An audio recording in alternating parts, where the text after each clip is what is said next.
Saudara, tim SAR Banda Aceh berhasil mengevakuasi 5 warga negara Prancis dan 2 ABK warga Sabang dari bot pemandu wisata yang mereka tumpangi mati mesin dan terdampar ke Pulau Buro, Aceh Besar. Evakuasi dilakukan tim SAR dengan menggunakan bot Sea Rider Senin petang. Bot pemandu wisata yang ditumpangi 5 pelancong asal Prancis dan 2 ABK warga kota Sabang itu mati mesin saat menyeberangi dari Balohan, Sabang, tujuan Pelabuhan Ulele, Banda Aceh, sehingga mereka terseret ombak hingga ke Pulau Buro, Aceh Besar.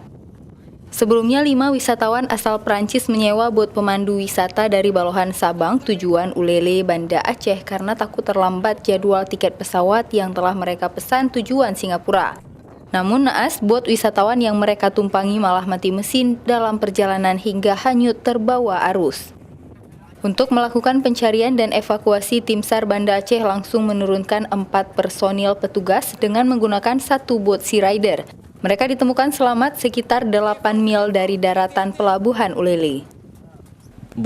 Menurut laporan dari Panglima Laut bahwa bot tersebut berangkat dari Pulau Sabang menuju ke Pelabuhan Ulele, Banda Aceh. Namun di tengah perjalanan bot tersebut trouble dan mati mesin.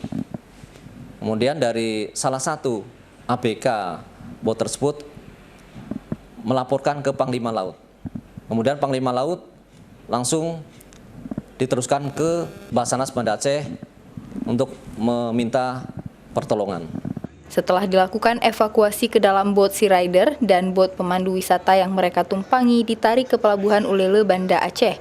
Dan selanjutnya 5 wisatawan asal Prancis itu diserahkan ke pihak agen travel untuk melanjutkan perjalanannya. Raja Umar, Kompas TV, Banda Aceh.